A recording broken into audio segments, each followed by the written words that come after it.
बिस्मिल्लाहिर्रहमानिर्रहीम। आज हम स्टार्ट करेंगे उमला की सीरीज़ से। इससे पहले हमने क्लासिफिकेशन को स्टडी किया था। दो किस्म के क्लासिफिकेशन था, एक था on the basis of group के हवाले से और दूसरा था on the basis of group के हवाले से। तो आज हम स्टार्ट करेंगे होमोलॉगस सीरीज़ से। तो होमोलॉगस सीरीज़ क्या होता है, जिस तरह नाम से पता चलता है, होम मतलब सेम, लॉगस मतलब सीरीज़ को कहते हैं। तो जो सिमिलर सीरीज़ जिसकी बन जाती है, a series of compound with similar chemical properties in which the member are different from one another by additional CH2 group is called homologous series. मतलब ये होगा कि जितने भी आप चेन को बढ़ाते हो बाय एडिंग CH2 ग्रुप सिर्फ ऐड करोगे, लेकिन उसकी जो केमिकल प्रॉपर्टीज़ होती है वो सेम रहेगी, उसमें जो फंक्शनल ग्रुप होता है वो भी सेम रहेगा जी। सिर्फ और सिर्फ चेन बढ़ेगा, और चेन किससे बढ़ेगा, जब आप ऐड करोगे क्या जी, CH2 ग्रुप। ठीक है, यहाँ पर इसके बाद जो है इसके एग्जांपल है, इसकी जो कैरेक्टरिस्टिक्स भी है। आप देखें कि जब आप लोग होमोलॉगस सीरीज़ को बढ़ाते हैं तो जो हर मेंबर जो होता है वो रिप्रेजेंट करोगे कॉमन फार्मूले से, मतलब उसका फार्मूला चेंज नहीं होगा, सिर्फ और सिर्फ CH2 ग्रुप बढ़ाया जाएगा। इसके अलावा और किया है, वो भी उसका जो प्रिपरेशंस का जो मेथड है वो भी सेम रहेगा। किस तरह, सपोज कीजिए कि अगर आप मीथेन का प्रिपरेशंस करते हो, इस तरह ईथेन का प्रिपरेशन करते हो, फिर प्रोपेन का प्रिपरेशंस करते हो, तो ये तीनों जो है ये अल्केन्स है, लेकिन यहाँ पर सिर्फ चेंज बढ़ा है। ठीक है, इसमें आप देखिए मीथेन फिर ईथेन हो गया, तो सिर्फ और सिर्फ चेन बढ़ गया, CH2 ग्रुप इसमें इजाफा हुआ है। फिर प्रोपेन, इसमें भी CH2 ग्रुप का इजाफा हुआ है। तो लिहाजा इसका मतलब ये है कि ये जो है इसका जो प्रिपरेशंस का जो मेथड है वो चेंज नहीं होगा, सिर्फ चेंज बढ़ेगा और प्रिपरेशन का तरीका सेम ही रहेगा। दूसरा इसका कैरेक्टरिस्टिक्स क्या हो सकता है कि यहाँ पर जब आप लोग CH2 ग्रुप को ऐड करोगे, तो इसका रिलेटिव मास जो है यहाँ पर कार्बन का वो 14 होता है, बाज़ों का 12 भी होता है, 13 भी होता है। ये तो इसके 3 किस्म के आइसोटोप्स है। तीसरा ये है कि इसका जो केमिकल प्रॉपर्टीज होता है वो भी सेम रहेगा। सपोज कीजिए कि अगर आप लोगों के पास मिथानॉल है, फिर इथानॉल है, फिर प्रोपेनॉल है, तो जिस तरह मिथानॉल अपना रिएक्शन शो करता है, इसी तरह इथानॉल भी शो करेगा, इसी तरह प्रोपेनॉल भी शो करेगा। तो ये 4 इसके कैरेक्टरिस्टिक्स है। यहाँ पर आप देख सकते हैं कि इसका फार्मूला भी कॉमन होगा, प्रिपरेशन भी सेम रहेगा और सेम केमिकल प्रॉपर्टीज भी इसके रहेगी। ठीक है, फिर आप देख सकते हैं कि यहाँ पर इसका जो मैंने बता दिया कि कॉमन फार्मूले हो गए। यहाँ पर आप देख सकते हैं अल्केन्स का CnH2n+2, ये इसके कॉमन फार्मूला हो गया। जब आप लोग क्या करोगे, यहाँ पर CH2 ग्रुप ऐड करोगे, तो पहले अगर यहाँ पर आपने N पुट कर दिया, N की यहाँ पर N जो है वो 1 पुट किया, यहाँ पर भी N जो है 1 पुट करोगे तो आपके पास मीथेन आएगा। लेकिन जब यहाँ पर आप क्या करोगे, CH2 ग्रुप को ऐड करोगे तो आपके पास ईथेन बन जाएगा, फिर CH2 ग्रुप को ऐड करोगे तो फिर आपके पास प्रोपेन बढ़ जाएगा। इसी तरह आप अल्कीन्स का देखें, इसका भी जनरल फार्मूला अकाउंट फार्मूला यही होता है CnH2n। इसी तरह आप अल्कोहल्स का देख सकते हैं CnH2n+1 और OH ग्रुप इसके साथ अटैच है। ठीक है, इसी तरह कार्बोक्सिलिक एसिड का फार्मूला कॉमन देख सकते हो, इसी तरह एस्टर का भी देख सकते हैं। यानी मतलब ये है कि इसके फार्मूले जितने भी ये कॉमन फार्मूले, इसमें चेंज नहीं आएगा। चेंज जो आएगा वो सिर्फ और सिर्फ CH2 ग्रुप में चेंज आएगा। ये इसके एग्जांपल्स हुए। इसके अलावा यहाँ पर जो है ईथेन का आप देख सकते हो। यहाँ पर आप खुद देखें, यहाँ पर मैं आपको बता रहा हूँ कि आप लोग जो जब ऐड करोगे तो आप दरमियान में ऐड करोगे। सपोज कीजिए कि CH3 फिर CH3, तो CH2 लास्ट में ऐड ना करें, दरमियान में ऐड करें, ताकि चेन में या जो यहाँ पर जो बॉन्डिंग है उसमें चेंज ना आ जाए। ठीक है, आप देख सकते हैं यहाँ पर ईथीन, ये ईथीन लिखा है, गलत है, ईथीन है ये दरअसल। यहाँ पर आप देखें C2H4, जब C2H4 के साथ CH2 ग्रुप ऐड होता है या CH2 चेन जब ऐड हो जाता है, तो आप खुद बताएं कि क्या बनेगा, प्रोपीन बनेगा। यहाँ पर कार्बन 3 हो जाएगा और यहाँ पर हाइड्रोजन 6 हो जाएगा। ठीक है, फिर आप देख सकते हो कि C3H6 के साथ जब आप और CH2 ऐड करोगे तो आपके पास ब्यूटीन बन जाएगा, C4H8 बन जाएगा। इसी तरह आप यहाँ पर CH2 जब फिर से ऐड करोगे तो आपके पास यहाँ पर आपके पास जो है C5H10 बन जाएगा। तो यहाँ पर ये एडिशंस का तरीका होता है इसी तरह आप देख सकते हो कि जिस तरह मैंने बताया कि वो मोलैक्युलर सीरीज का प्रिपरेशन भी सेम रहेगा। तो all alkenes can be prepared by the dehydration of relevant alcohol. जब आप अल्कीन का प्रिपरेशन करोगे तो यहाँ पर डिहाइड्रेशन होगा। आप देख सकते हो इथेनॉल है ये, और ये आपके पास प्रोपेनॉल है। अब इथेनॉल जिस तरह प्रिपरेशन इसकी है, उसी तरह प्रिपरेशन जो है वो प्रोपीन्स की भी होगी। किस तरह आप देख सकते हो, जिस तरह कॉमन रिएक्शंस में डिहाइड्रेशन ऑफ इथेनॉल। डिहाइड्रेशन मतलब कि यहाँ पर वाटर रिमूव होगा। किससे रिमूव होगा? इथेनॉल से रिमूव होगा। तो ये आपके पास इथेनॉल का फार्मूला है, यहाँ पर वाटर इससे रिमूव हो जाएगा तो आपके पास बन जाएगा C2H4 बन जाएगा, जो कि आपके पास इथीन है। और यहाँ पर आप देख सकते हैं कि यहाँ पर ये वाटर रिमूव हो चुका है। तो ये आप देख सकते हैं कि डिहाइड्रेशन मेथड, ये डिहाइड्रेशन मेथड है for the preparation of alkenes. अब आ जाए प्रोपेनॉल। आप प्रोपेनॉल देखें C3H7OH। जब इससे डिहाइड्रेशन होगा यानी वाटर रिमूव होगा तो आपके पास प्रोपीन्स बन जाएगा, C3H6 बन जाएगा। तो आप देख सकते हैं कि चेन जो है वो बढ़ता है। यहाँ पर C2H4 है, यहाँ पर C3H6 है, लेकिन प्रिपरेशन का मेथड चेंज नहीं हो। ठीक है, तो ये तो इसका प्रिपरेशन का मेथड था। मैंने आपको एक एग्जांपल दिया कि वो किस तरह जो है वो इसकी सेम प्रिपरेशन रहेगी।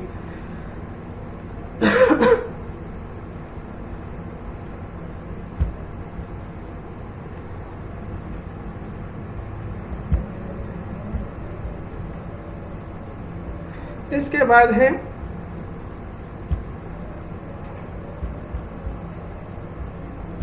यहाँ पर जब आप लोग CH2 ग्रुप को ऐड करोगे, यहाँ पर जब आप CH2 ग्रुप को ऐड करोगे तो इसका रिलेटिव मास जो है यहाँ पर कार्बन का वो 14 होता है। बाज़ों का 12 भी होता है, 13 भी होता है। ये तो इसके 3 किस्म के आइसोटोप्स है। तीसरा ये है कि इसका जो केमिकल प्रॉपर्टीज होता है वो भी सेम रहेगा। सपोज कीजिए कि अगर आप लोगों के पास मिथानॉल है, फिर इथेनॉल है, फिर प्रोपेनॉल है, तो जिस तरह मिथानॉल अपना रिएक्शन शो करता है इसी तरह इथेनॉल भी शो करेगा, इसी तरह प्रोपेनॉल भी शो करेगा। तो ये 4 इसके कैरेक्टरिस्टिक्स है। यहाँ पर आप देख सकते हैं कि इसका फार्मूला भी कॉमन होगा, प्रिपरेशन भी सेम रहेगा और सेम केमिकल प्रॉपर्टीज भी इसके रहेगी। ठीक है, फिर आप देख सकते हैं कि यहाँ पर इसका जो मैंने बता दिया कि कॉमन फार्मूले हो गए। यहाँ पर आप देख सकते हैं अल्केन्स का CnH2n+2 ये इसके कॉमन फार्मूला हो गया। जब आप लोग क्या करोगे, यहाँ पर CH2 ग्रुप ऐड करोगे तो पहले अगर यहाँ पर आपने N पुट कर दिया, N की यहाँ पर N जो है वो 1 पुट किया, यहाँ पर भी N जो है 1 पुट करोगे तो आपके पास मीथेन आएगा। लेकिन जब यहाँ पर आप क्या करोगे, CH2 ग्रुप को ऐड करोगे तो आपके पास इथेन बन जाएगा। फिर CH2 ग्रुप को ऐड करोगे तो फिर आपके पास प्रोपेन बढ़ जाएगा। इसी तरह आप अल्कीन्स का देखें, इसका भी जनरल फार्मूला अकाउंट फार्मूला यही होता है CnH2n। इसी तरह आप अल्कोहल्स का देख सकते हैं CnH2n+1 और OH ग्रुप इसके साथ अटैच है। ठीक है, इसी तरह कार्बोक्सिलिक एसिड का फार्मूला कॉमन देख सकते हो, इसी तरह एस्टर का भी देख सकते हो। यानी मतलब ये है कि इसके फार्मूले जितने भी ये कॉमन फार्मूले इसमें चेंज नहीं आएगा। चेंज जो आएगा वो सिर्फ और सिर्फ CH2 ग्रुप में चेंज आएगा। ये इसके एग्जांपल्स हुए। इसके अलावा यहाँ पर जो है इथेन का आप देख सकते हो। यहाँ पर आप खुद देखें, यहाँ पर मैं आपको बता रहा हूँ कि आप लोग जो जब ऐड करोगे तो आप दरमियान में ऐड करोगे। सपोज कीजिए कि CH3 फिर CH3, तो CH2 लास्ट में ऐड ना करें, दरमियान में ऐड करें ताकि चेन में या जो यहाँ पर जो बॉन्डिंग है उसमें चेंज ना आ जाए। ठीक है, आप देख सकते हैं यहाँ पर इथीन, ये इथीन लिखा है गलत है, इथीन है ये दरअसल। यहाँ पर आप देखें C2H4, जब C2H4 के साथ CH2 ग्रुप ऐड होता है या CH2 चेन जब ऐड हो जाता है तो आप खुद बताएं कि क्या बनेगा, प्रोपीन बनेगा। यहाँ पर कार्बन 3 हो जाएगा और यहाँ पर हाइड्रोजन 6 हो जाएगा। ठीक है, फिर आप देख सकते हो कि C3H6 के साथ जब आप और CH2 ऐड करोगे तो आपके पास ब्यूटीन बन जाएगा, C4H8 बन जाएगा। इसी तरह आप यहाँ पर CH2 जब फिर से ऐड करोगे तो आपके पास यहाँ पर आपके पास जो है C5H10 बन जाएगा। तो यहाँ पर ये एडिशन है। इसी तरह आप देख सकते हो कि जिस तरह मैंने बताया कि वो मोलैक्युलर सीरीज का प्रिपरेशन भी सेम रहेगा। तो all alkenes can be prepared by the dehydration of relevant alcohol. जब आप अल्कीन का प्रिपरेशन करोगे तो यहाँ पर डिहाइड्रेशन होगा। आप देख सकते हो इथेनॉल है ये, और ये आपके पास प्रोपेनॉल है। अब इथेनॉल जिस तरह प्रिपरेशन इसकी है उसी तरह प्रिपरेशन जो है वो प्रोटीन्स की भी होगी। किस तरह आप देख सकते हो इस कॉमन रिएक्शंस में। डिहाइड्रेशन ऑफ इथेनॉल, डिहाइड्रेशन मतलब यहाँ पर वाटर रिमूव होगा। किससे रिमूव होगा? इथेनॉल से रिमूव होगा। तो ये आपके पास इथेनॉल का फार्मूला है, यहाँ पर वाटर इससे रिमूव हो जाएगा तो आपके पास बन जाएगा C2H4 बन जाएगा, जो कि आपके पास इथीन है। और यहाँ पर आप देख सकते हो कि यहाँ पर ये वाटर रिमूव हो चुका है। तो ये आप देख सकते हैं कि डिहाइड्रेशन मेथड, ये डिहाइड्रेशन मेथड है for the preparation of alkenes. अब आ जाए प्रोपेनॉल। आप प्रोपेनॉल देखें C3H7OH। जब इससे डिहाइड्रेशन होगा यानी वाटर रिमूव होगा तो आपके पास प्रोटीन्स बन जाएगा, C3H6 बन जाएगा। तो आप देख सकते हैं कि चेन जो है वो बढ़ता है। यहाँ पर C2H4 है, यहाँ पर C3H6 है, लेकिन प्रिपरेशन का मेथड चेंज नहीं हो। ठीक है, तो ये तो इसका प्रिपरेशन का मेथड था। मैंने आपको एक एग्जांपल दिया कि वो किस तरह जो है वो इसकी सेम प्रिपरेशन रहेगी।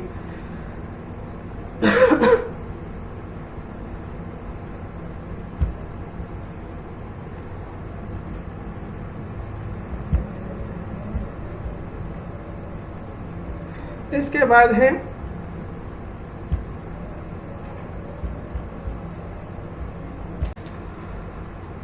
Detections of carbon. यहाँ पर हम मुख्तलिफ एलिमेंट के हम डिटेक्शंस करते हैं।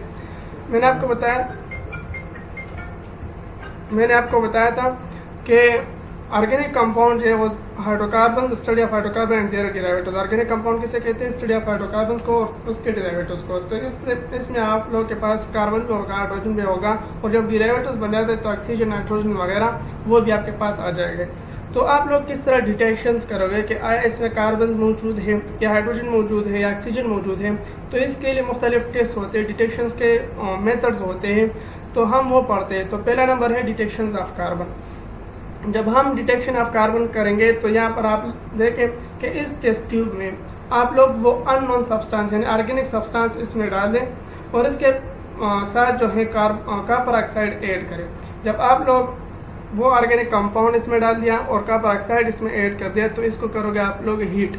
यहाँ से जब आप इसको हीट दोगे तो क्या होगा कि ये कॉपर ऑक्साइड वो रिड्यूस हो जाएगा और यहाँ पर जो ऑर्गेनिक सब्सटेंस है वो आपके पास ऑक्सीडाइज हो जाएगा।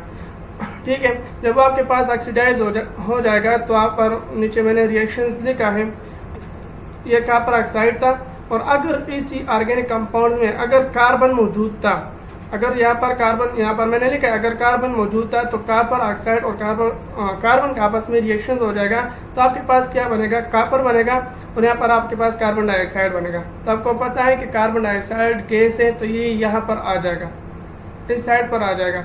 ठीक है, और इसी तरह अगर इस ऑर्गेनिक कंपाउंड में, ऑर्गेनिक सब्सटेंस में अगर आपके पास हाइड्रोजन था तो ये कॉपर ऑक्साइड हाइड्रोजन के साथ भी रिएक्शंस करेगा तो आपके पास कॉपर और प्लस H2O बनेगा, लेकिन ये भी वाटर वेपर्स के फॉर्म में बनेगा यानी गैसियस फॉर्म में बनेगा। जब यहाँ पर कार्बन डाइऑक्साइड आएगा तो यहाँ पर मैंने क्या रखा है, यहाँ पर रास्ते में एनहाइड्रस कॉपर सल्फेट रखा है जो कि वाइट कलर का होता है और यहाँ पर इस टेस्ट ट्यूब में आपके पास कैल्शियम हाइड्रोक्साइड है जिसको लाइम वाटर भी कहते हैं। ठीक है, जब कार्बन डाइऑक्साइड यहाँ पर आता है, कार्बन डाइऑक्साइड जब यहाँ पर आता है तो क्या होगा कि एनहाइड्रस कॉपर ऑक्साइड से कॉपर सल्फेट से रिएक्शंस करेगा, कॉपर सल्फेट से वाटर रिएक्शंस करेगा तो आपके पास क्या प्रोड्यूस होगा? कॉपर सल्फेट और आपके पास 5H2O। ठीक है, ये प्रोड्यूस होगा। तो जिस तरह कॉपर सल्फेट का ऊपर आप देखें कि इसका वाइट कलर था, अब इसका ब्लू कलर है। जब इसका कलर चेंज हो जाएगा, ब्लू कलर हो जाएगा, तो इसका मतलब ये है कि इसमें क्या मौजूद है? इसमें हाइड्रोजन मौजूद है, क्योंकि वाटर किससे बना हुआ होता है? H2O, तो इसमें हाइड्रोजन भी है ना। तो जब ये वाटर जो है कॉपर सल्फेट से रिएक्शन करेगा और ये कॉपर सल्फेट वाइट कलर का था तो इसका कलर चेंज हो जाएगा, आपके पास एक कम्प्लेक्स बनेगा और उसी कम्प्लेक्स का जो कलर होता है वो ब्लू हो जाता है। जब उस कम्प्लेक्स का कलर ब्लू हो जाता है तो इसका मतलब ये है कि इसमें जो है वो हाइड्रोजन प्रेजेंट था।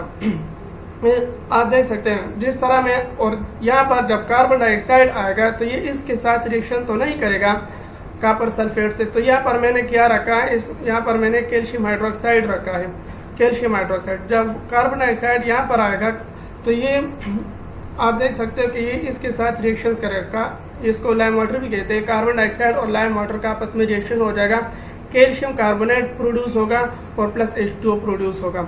याद रखें कि ये कैल्शियम हाइड्रोक्साइड का जो कलर होता है ये भी मिल्की होता है, यानी वाइट होता है, और ये भी वाइट होगा, लेकिन यहाँ पर ये प्रेसिपिटेट फॉर्म में नहीं होगा, और जब कार्बन डाइऑक्साइड के साथ ये रिएक्शंस करेगा तो फिर ये वाइट PPT के फॉर्म में होगा, वाइट प्रेसिपिटेट के फॉर्म में होगा। क्लियर होगा ये?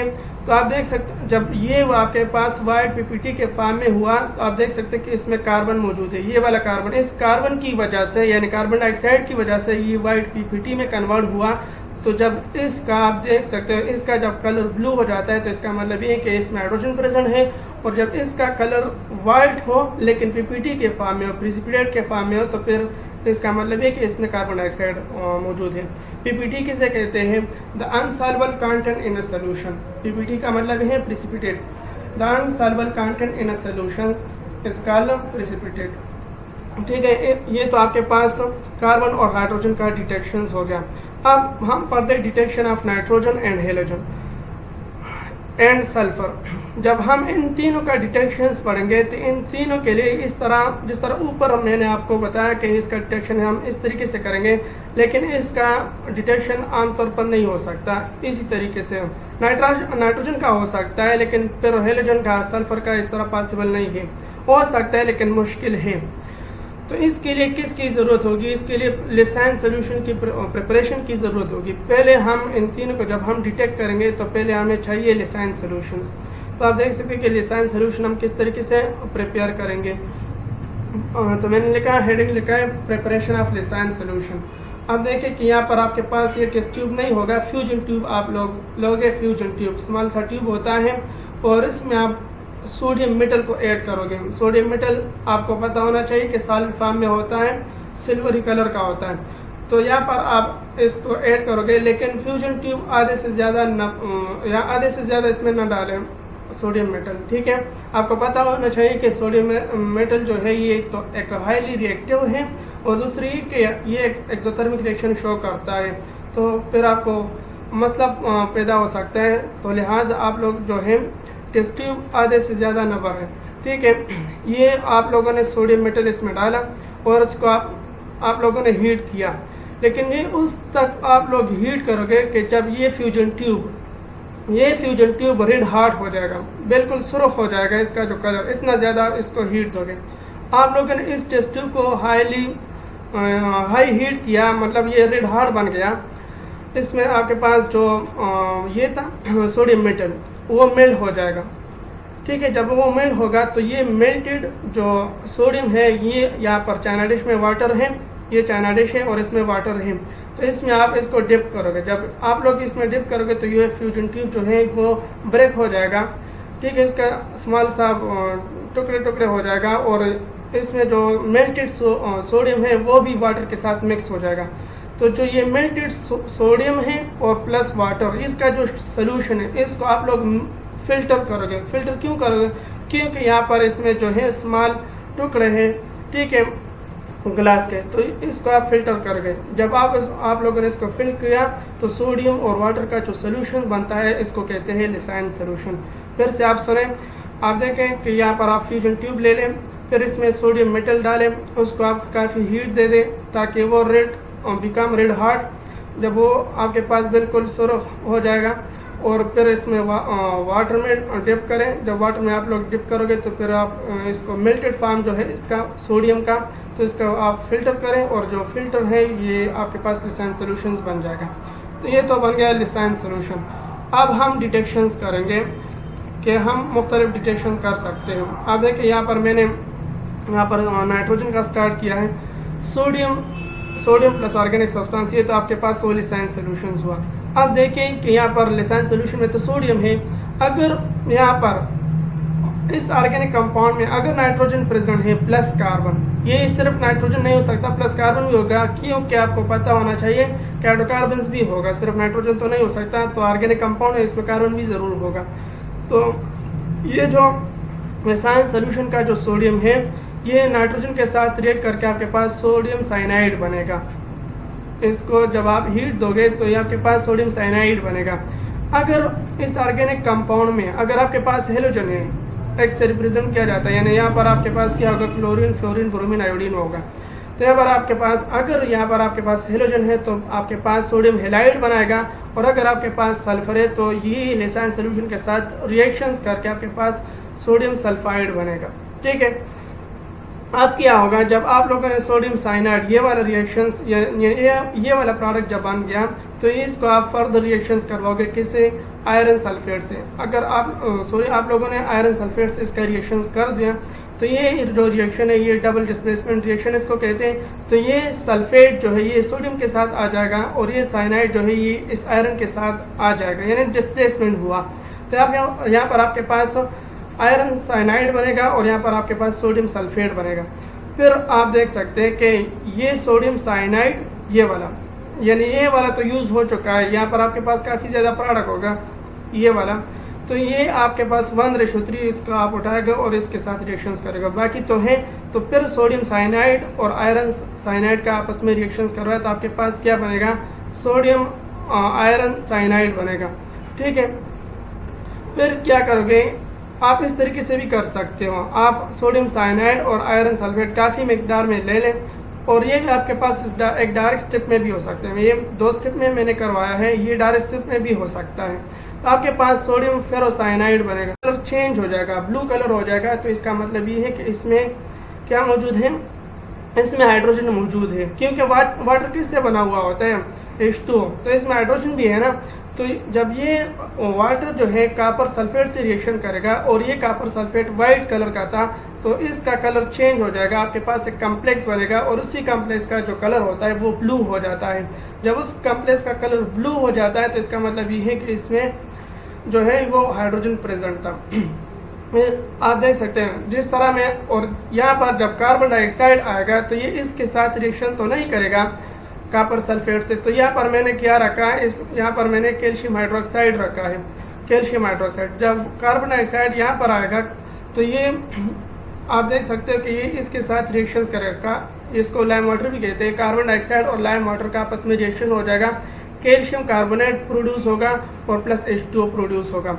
याद रखें कि ये कैल्शियम हाइड्रोक्साइड का जो कलर होता है ये भी मिल्की होता है, यानी वाइट होता है, और ये भी वाइट होगा, लेकिन यहाँ पर ये प्रेसिपिटेट फॉर्म में नहीं होगा। और जब कार्बन डाइऑक्साइड के साथ ये रिएक्शंस करेगा तो फिर ये वाइट PPT के फॉर्म में होगा, वाइट प्रेसिपिटेट के फॉर्म में होगा। क्लियर होगा ये।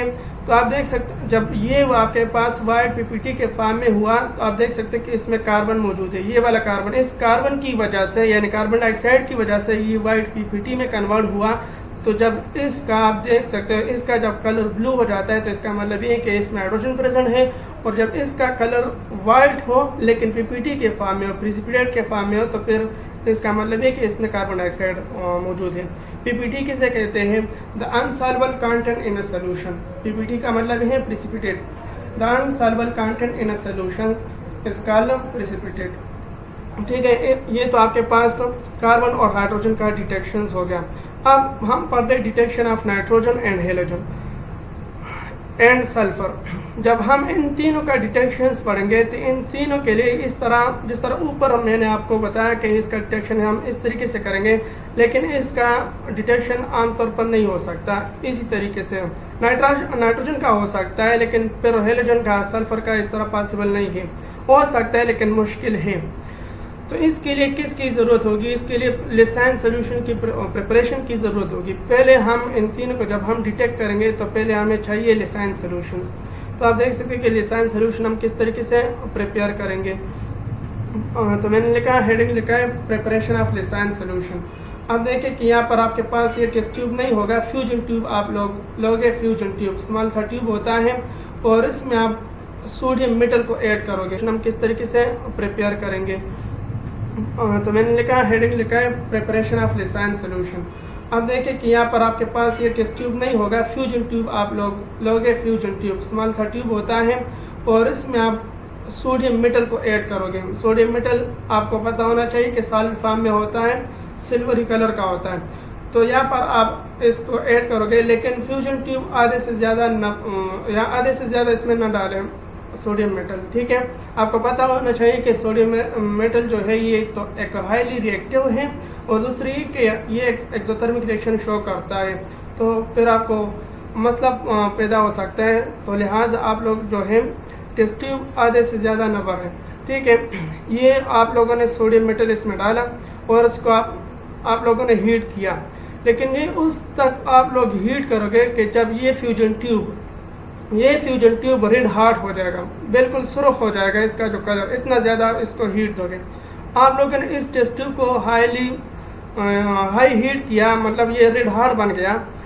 इसमें आपके पास जो ये था सोडियम मेटल वो मेल्ट हो जाएगा, ठीक है। जब वो मेल्ट होगा तो ये मेल्टेड जो सोडियम है, ये यहाँ पर चाइना डिश में वाटर है, ये चाइना डिश है और इसमें वाटर है, तो इसमें आप इसको डिप करोगे। जब आप लोग इसमें डिप करोगे तो ये फ्यूजन ट्यूब जो है वो ब्रेक हो जाएगा, ठीक है। इसका स्मॉल सा टुकड़े टुकड़े हो जाएगा और इसमें जो मेल्टेड सोडियम है वो भी वाटर के साथ मिक्स हो जाएगा।